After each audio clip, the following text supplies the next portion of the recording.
अगर आपकी कोई मनोकामना पूरी नहीं हो रही है या फिर तमाम प्रयासों के बाद भी आपको करियर में सफलता नहीं मिल रही है या व्यक्तिगत जीवन में कोई परेशानी चल रही है, तो चिंता ना करें। इस बार सावन के सोमवार का व्रत जरूर करें। पवित्र व्रत कथा का श्रद्धा से पाठ करें। मान्यता है कि इस कथा को सावन के सोमवार व्रत के दिन पढ़ने या सुनने से मनचाही मुरादें पूरी होती है। तो चलिए सुनते हैं सावन सोमवार व्रत की कथा।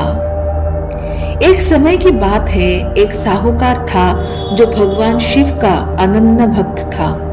उसके पास धन दौलत की कोई कमी नहीं थी, लेकिन उसके संतान नहीं थी। इसी इच्छा को लेकर वो रोज शिवजी के मंदिर जाकर दीपक जलाता था।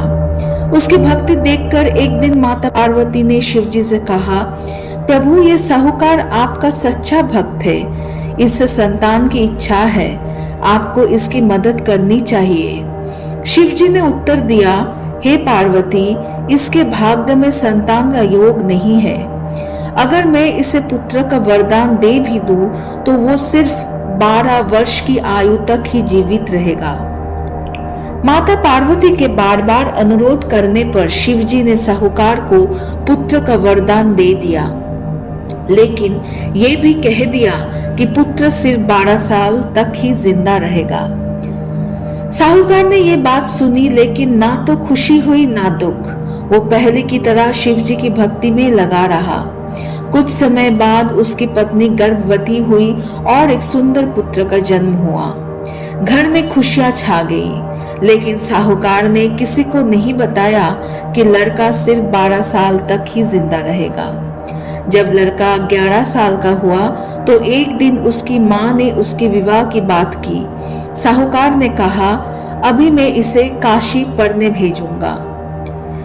उसने लड़के का मामा को बुलाया और कहा, इसे काशी ले जाओ और रास्ते में यज्ञ करते हुए ब्राह्मणों को भोजन और दान देते हुए ले जाओ। मामा और भांजा यात्रा पर निकले। एक रात एक नगर में ठहरे। वहां के राजा की कन्या का विवाह होने वाला था, लेकिन जिससे कन्या से विवाह होने वाला था वो एक आंख से काना था। राजा ने सोचा कि इस बात को छुपाने के लिए क्यों न किसी और लड़के से कन्या का विवाह कर दी जाए और बाद में उससे पैसा देकर वापस भेज दिया जाए। साहूकार के पुत्र को दूल्हा बनाया गया और राजकुमारी से विवाह करा दिया गया, लेकिन लड़का ईमानदार था, उसे ये बात सही नहीं लगी। उसने राजकुमारी के चुन्नी के पल्लू पर लिखा, तुम्हारा विवाह मुझसे हुआ है, लेकिन जिसके साथ तुम्हें भेज जा रहा है वो एक आंख से काना है।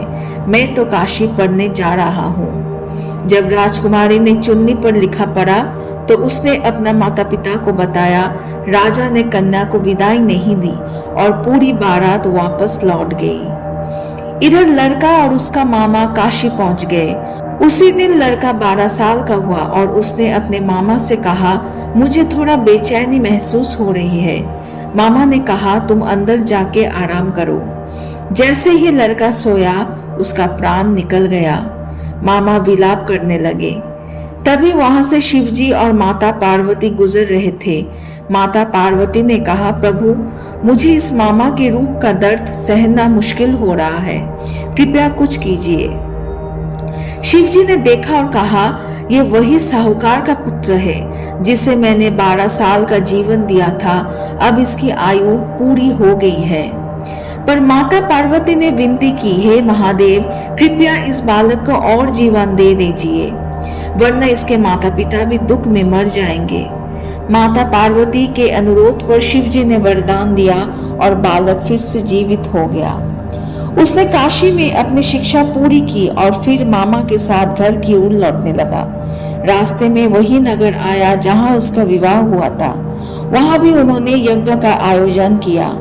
राजा ने उसे पहचान लिया और राजकुमारी की विदाई कर दी।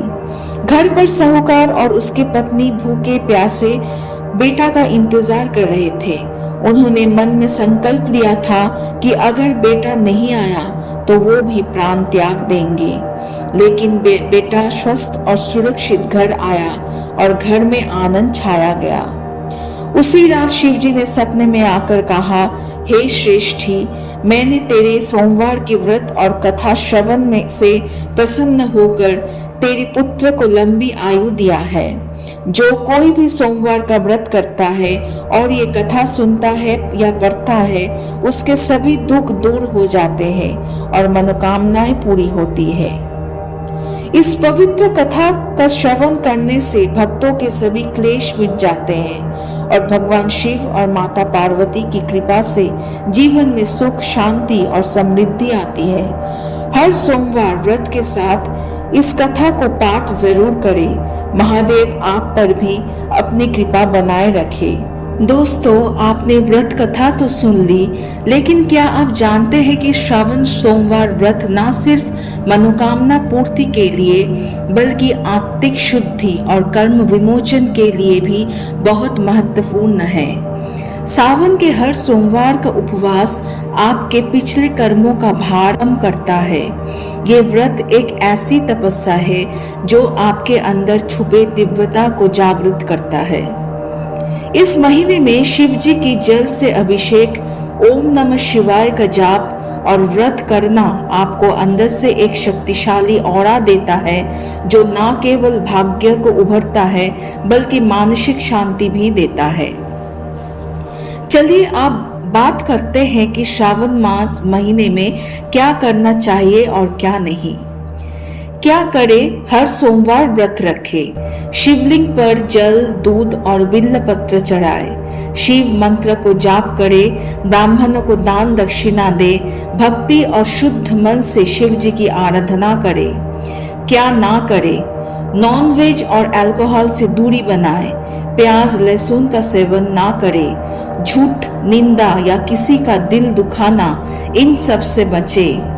श्रावण में काल खंडित वस्त्र, काला रंग या झूठा जल शिवलिंग पर ना चढ़ाए। श्रावण का पूरा महीना शिव जी का है और ये समय है अपने जीवन को पवित्र बनाने का। अब मैं आपको एक सीक्रेट अफर्मेशन प्रैक्टिस बताने जा रही हूँ, जो अगर आप सावन के हर सोमवार को करते हो तो आपकी मैनिफेस्टेशन पावर कई गुना बढ़ जाती है। सोमवार की सुबह स्नान के बाद शिवलिंग के सामने बैठ जाइए, आंखें बंद करें, हाथ जोड़ ले और 7 बार ये पावरफुल वाक्य ध्यान में कहे, महादेव, मुझ में आपकी शक्ति है, मैं जो चाहूं वो मेरी भक्ति से पाता हूं, मुझ पर आपकी कृपा सदैव बनी रहे। फिर ओम नमः शिवाय का 108 बार जाप करें। इससे आपका मन भी शांत होगा और आपकी आत्मा भी भगवान से जुड़ जाएगी। दोस्तों, सावन एक समय नहीं, एक अवसर है अपने जीवन को नए रूप में ढलने की, अपने दुखों को त्याग कर शिवमय बनाने की। जितनी श्रद्धा से आप व्रत और भक्ति करेंगे, उतनी ही तेज राह से महादेव आपकी हर मनोकामना पूरी करेंगे। हर सोमवार उनका स्मरण करिए, उनका नाम लीजिए और उनका भजन कीजिए, क्योंकि भोले बाबा देते देर नहीं करते। जय भोलेनाथ, हर हर महादेव, हर हर महादेव, हर हर महादेव।